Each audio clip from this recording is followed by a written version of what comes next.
घमंडी ओक और धैर्यवान बांस की कहानी। एक शांत जंगल था जो एक पहाड़ की तलहटी में बसा हुआ था। वहां एक ओक का पेड़ खड़ा था जो बहुत गर्व महसूस करता था। वह लंबा, चौड़ा और मजबूत था और बाकी पेड़ों से ऊपर दिखता था। ओक के पेड़ के पास ही एक बांस का छोटा सा पौधा जमीन से निकला था। ओक के पेड़ ने नीचे देखा और हंसा। देखो तो तुम कितने पतले और कमजोर हो, तुम्हें किसी काम का बनने में तो सालों लग जाएंगे। बांस ने कोई जवाब नहीं दिया, वह बस सूरज की ओर बढ़ता रहा।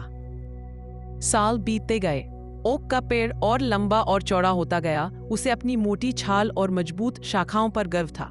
पक्षियों ने उसकी शाखाओं में घोंसले बनाए, यात्रियों ने उसकी छांव में आराम किया। लेकिन बांस अभी भी पतला दिखता था और ऐसा लगता था कि वह ज्यादा बढ़ नहीं रहा है। एक दिन बांस ने जंगल से पूछा, मैं इतनी धीरे क्यों बढ़ रहा हूं? जंगल ने जवाब दिया, तुम्हारी जड़ें गहरी हो रही हैं। ऊंचा बढ़ने से पहले तुम्हें अंदर से मजबूत होना होगा। इसलिए बांस इंतजार करता रहा, अपनी जड़ों को धरती में और गहराई तक फैलाता रहा। इस बीच ओक का पेड़ जमीन के ऊपर और चौड़ा और मजबूत होता रहा, जब तक कि एक तूफानी रात नहीं आ गई। एक तेज हवा जंगल से गुजरी, पेड़ हिलने लगे और शाखाएं टूट गईं। बिजली आसमान में चमक रही थी। ओक का पेड़ पूरी ताकत से हवा से लड़ा, लेकिन तूफान बहुत तेज था। एक जोरदार आवाज के साथ ओक का पेड़ जमीन पर गिर गया। उसकी जड़ें उथली थीं और वह अपना वजन नहीं संभाल सका। जब सुबह का सूरज निकला तो ओक का पेड़ टूटा हुआ और शांत था, लेकिन बांस सीधा खड़ा था। वह हवा में झुक गया था, टूटा नहीं था।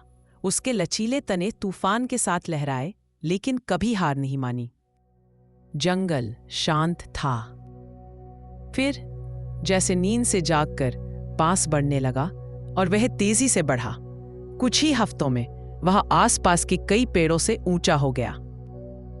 जंगल से गुजर रहे एक यात्री ने बांस को देखा और कहा, ऐसा लगता है कि तुम रातों रात बढ़ गए। बांस ने जवाब दिया, मुझे इस पल के लिए तैयार होने में सालों लग गए। जो इंतजार जैसा लग रहा था वह वास्तव में ताकत बना रहा था। सच्ची वृद्धि जमीन के नीचे से शुरू होती है।